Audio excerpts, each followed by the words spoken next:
Assalamualaikum warahmatullahi wabarakatuh. Saya izin memaparkan eh, program pelayanan BK di tingkat SMA. Nah, di slide pertama ini ada beberapa pembahasan, ada 4 pembahasan. Yang pertama program bimbingan dan konseling, yang kedua syarat-syarat dalam penyusunan program bimbingan dan konseling, yang ketiga materi layanan diseleksi, dipetakan dan ditempatkan, yang terakhir beberapa kegiatan yang perlu dilakukan oleh guru BK dalam pelaksanaan program. Nah, ini materi pertama, program bimbingan dan konseling. Program bimbingan dan konseling berarti sedaratan kegiatan yang akan dilakukan untuk mencapai tujuan.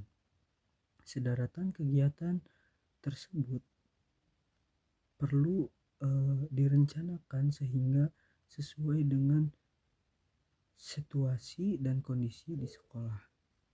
Selanjutnya dalam buku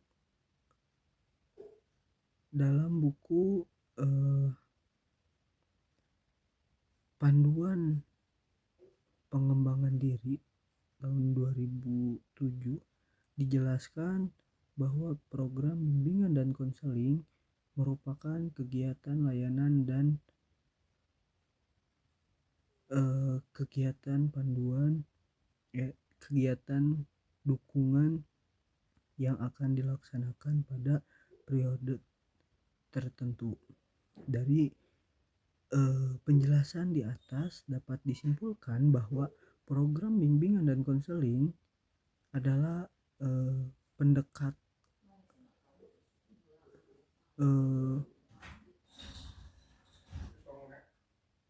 penjebaran dari kegiatan yang akan dilaksanakan oleh seorang konselor atau guru BK yang dibuat berdasarkan need assessment dari siswa dan dilakukan dalam periode waktu tertentu. Adapun ketentuan dalam penyusunan program BK.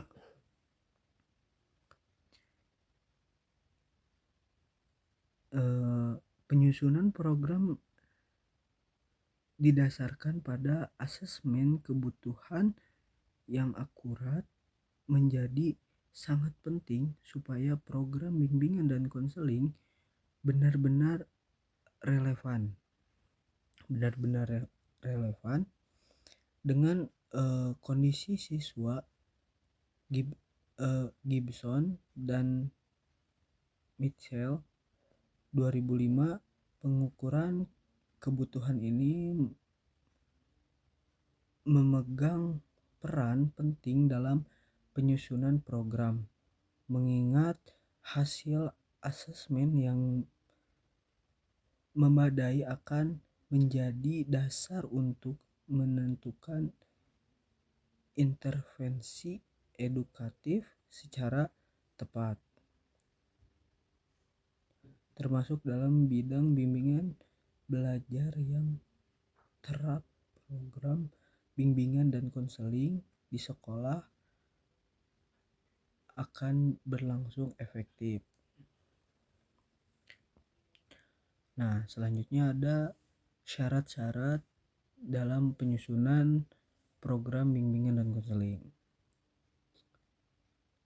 Nah, yang pertama ada berdasarkan kebutuhan bagi pengembang peserta didik sesuai dengan kondisi pribadinya serta jenjang dan jenis pendidikannya.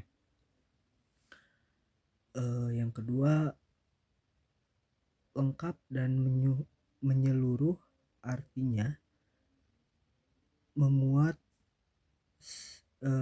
segenap fungsi bimbingan kelengkapan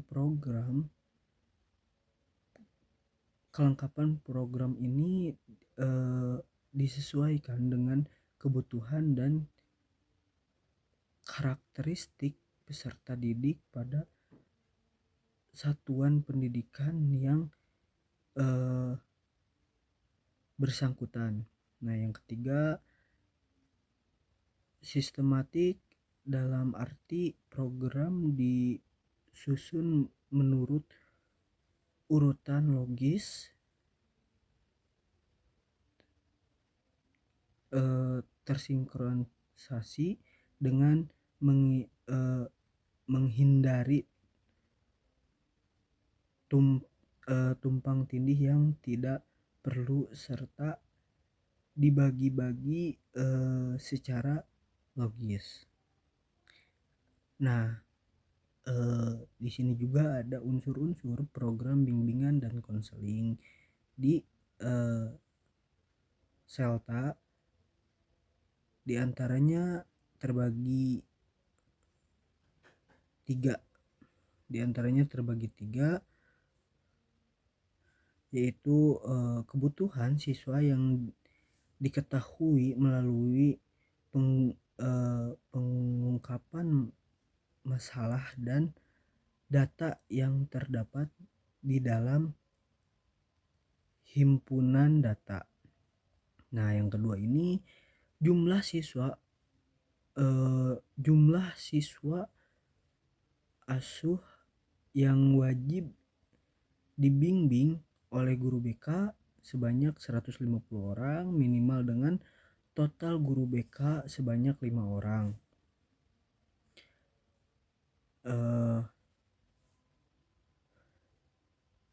Total murid sebanyak 1030 orang. Nah, jadi dari 5 orang itu dari 1030 itu dibagi menjadi 5 gitu. Nah, yang ketiga ada bidang-bidang bimbingan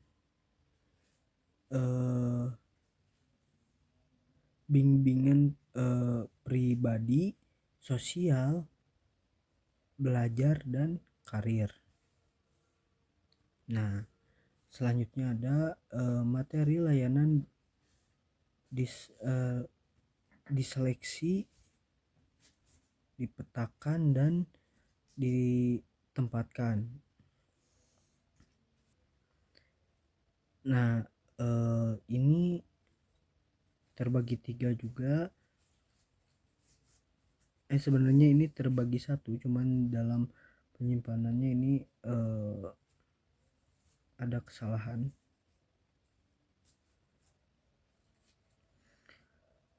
Nah, yang ini tuh standar kompetensi kemandirian peserta didik, konseling, SKKPD, asesmen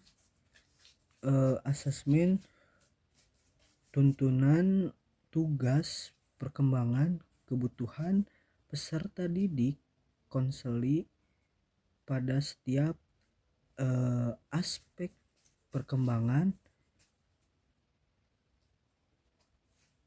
pencapaian kondisi yang terjadi di bidang layanan dan tingkat kelas. Nah, yang selanjutnya ini dalam guru BK ini pasti ada beberapa kegiatan yang perlu dilakukan oleh guru BK di saat pelaksanaan layanan. Nah, ini ada yang pertama itu membuat rencana pelaksanaan program. Yang kedua itu menetapkan strategi untuk pencapaian program. Yang terakhir, menetapkan taktik langkah sistematis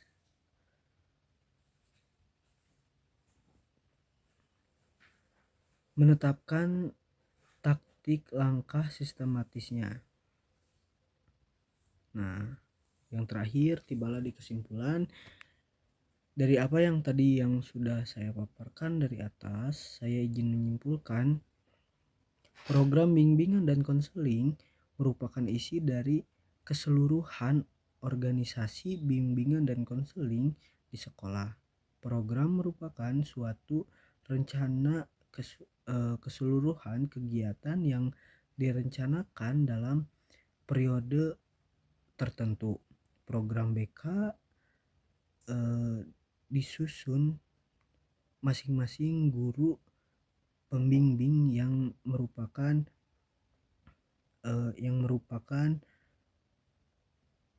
bagian internal dari keseluruhan program sekolah.